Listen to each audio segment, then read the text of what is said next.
in August 3rd, we heard the shooting gun, and we wake up.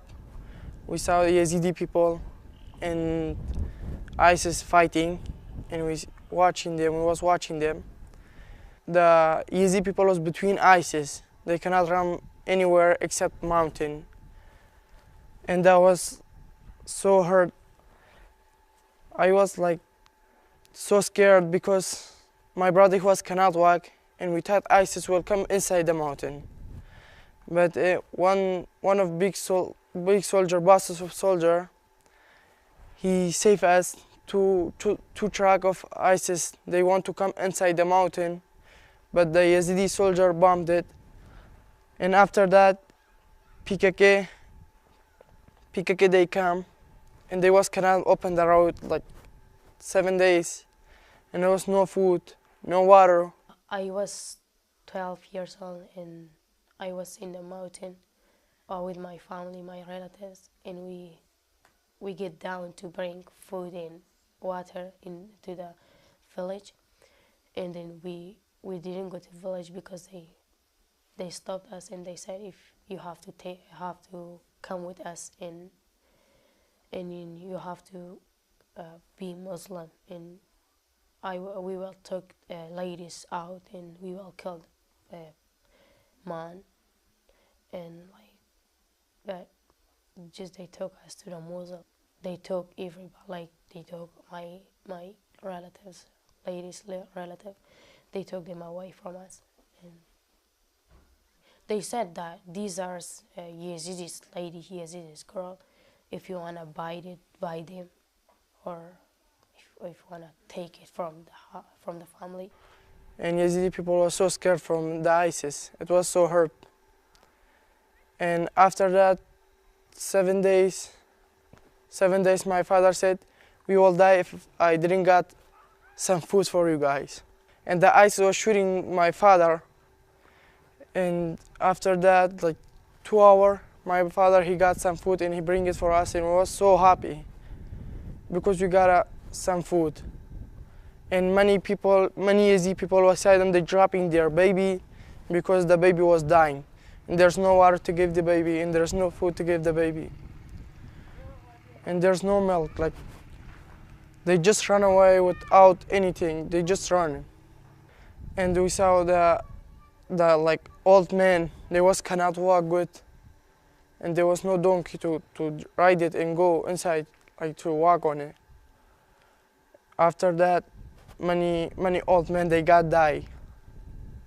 And I saw one baby one time, his mother was crying, and I told her what happened. She said my baby get die because no water, no food. And it hurt my heart. It was so hard too. I didn't see that these things happen to another person, another people. I just feel very bad.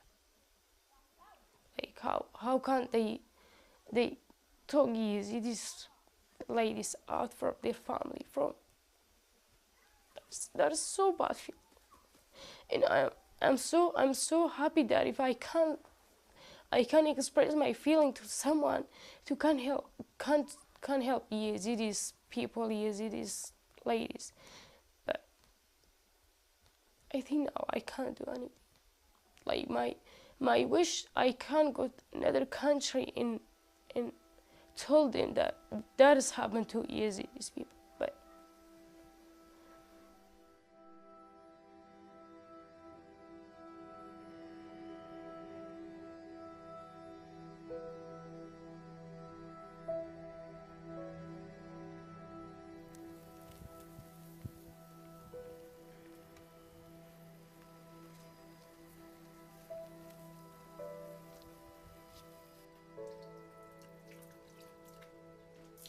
my name is Ensar.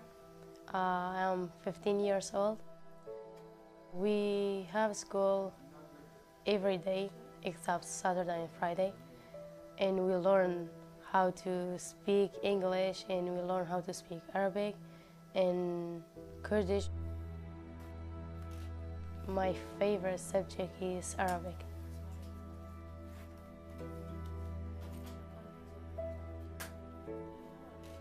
جري كتشك بور هردو أو يسابع جيوفك جد داكاوي الشعفي وانو قد كرتو زارو قد كرتو جمع قاسد باليه لاو نزاني باوجوغنا كتشك بهنا ماشي ما نزا قاجد ماشي ماشي رابط مقاسد دبرا بالرواسي كامرا الشفاف قد كرتو Yeah, he said one time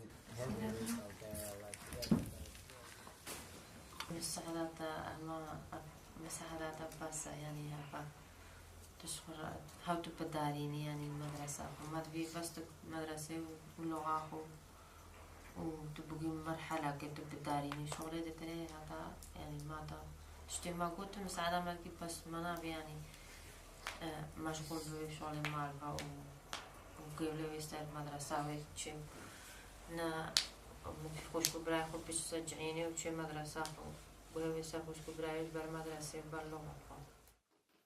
They tell me every night, actually every night, they tell me don't get married very young because Yazidis girls get married very young because they don't go to school.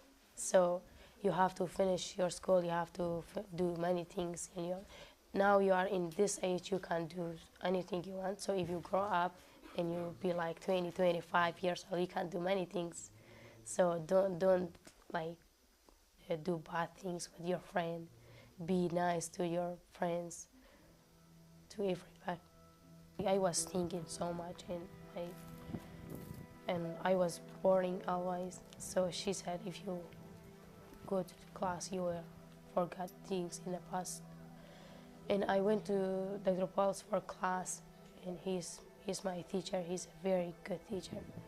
And then little by little, he helped me, and he asked me about my story, and everybody he helped me.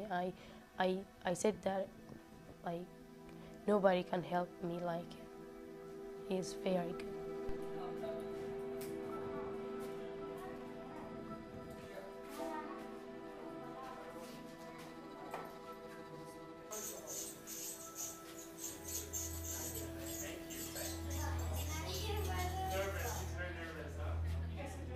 We're just really happy that Ansar is looking for something besides just the traditional young Yazidi woman's life and being stuck in a little house, taking care of so many kids and having one child after another. She wants to get an education. And what I've tried to teach her is that she can get an education. She can go out of this country and talk to people all around the world. She can pursue her dreams and help her family. I want her to think big, and she's always surprised when I tell her that she can, because she's quite sure that she can't, that it's just not allowed, and it's never happened before to anyone that she knows. So it just seems like a completely unrealistic possibility to have a dream, to pursue it, and to find a better life than what she has right now.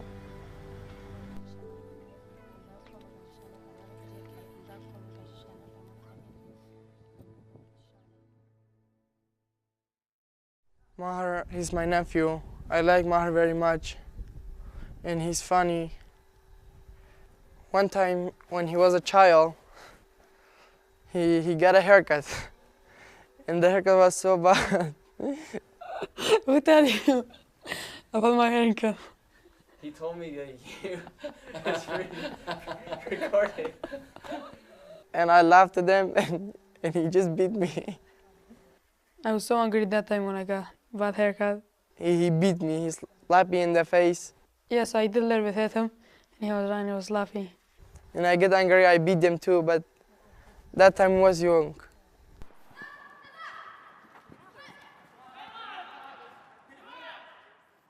His father, he died by accident car.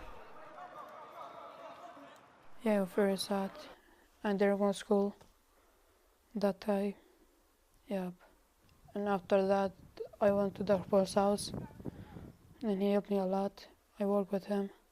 I like work there always, because it's not too hard.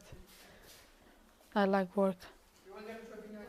Before we was working, moving rocks, sometimes blocks. Yeah, I was washing dishes, sometimes cleaning the house. My mom, she was like so happy. He was like, you take his place to work for us, to get money to buy food.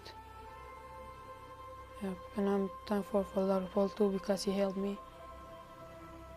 Maher was one who was always watching, always listening, in the background a little bit, not so much up front. But over time, I think I won his heart and his trust, and now he's a part of our family. Yeah, he's a good man. He likes to help. I want to be like him to help the other people.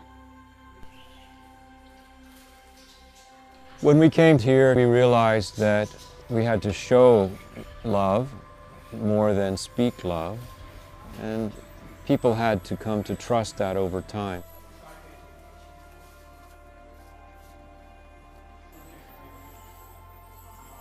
We're glad that the people associated with Habibi have found a home here, a place away from home to do some work.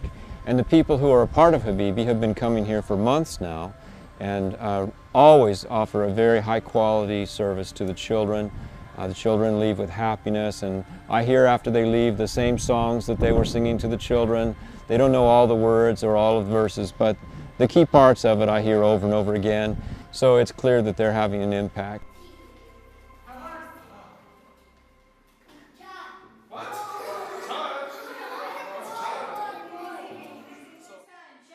For this trip, what we've been doing is having an English corner, and what we really want to do is teach them the basics of English, so from phonics and the alphabet to just simple words, and build up their vocabulary base. And we want them to feel like we're not just coming and playing with them and singing songs with them, but we're also giving them a skill that they can use later on. We've been running a leadership camp this time around. We chose to do storytelling with PowerPoint. And a couple of reasons for this was for them to practice telling a story. So some of them focus on Sinjar, the massacre, and more tragic things like that. And others focus on other trivial things. For some of them, they had such normal stories of just feeling left out in school and not having friends, which everyone can relate to. And it just made me feel like they're just normal people like you and me, and just something so bad happened to their people group. And then there were other kids who shared about running away from ISIS and that fear and that terror, and then hearing them tell it and just seeing it on their faces made it so much more real for me.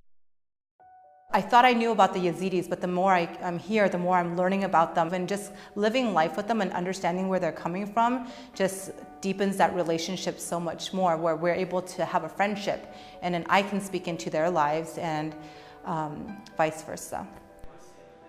So Habibi is a new organization, and what I really hope to see is that we can build up our reputation as an organization that truly cares for the Yazidi people, and for them to be able to recognize Habibi, my beloved, or it's a term of endearment, and for them to feel like we love them and we have that relationship with them, and for them to recognize that in any village or camp that we go to, that we're a group of really loving people who come, and first and foremost, we care about them. We're not just here to like, oh, let us give you English skills and like computer skills and give you food, but we care about who you are as an individual and as a community.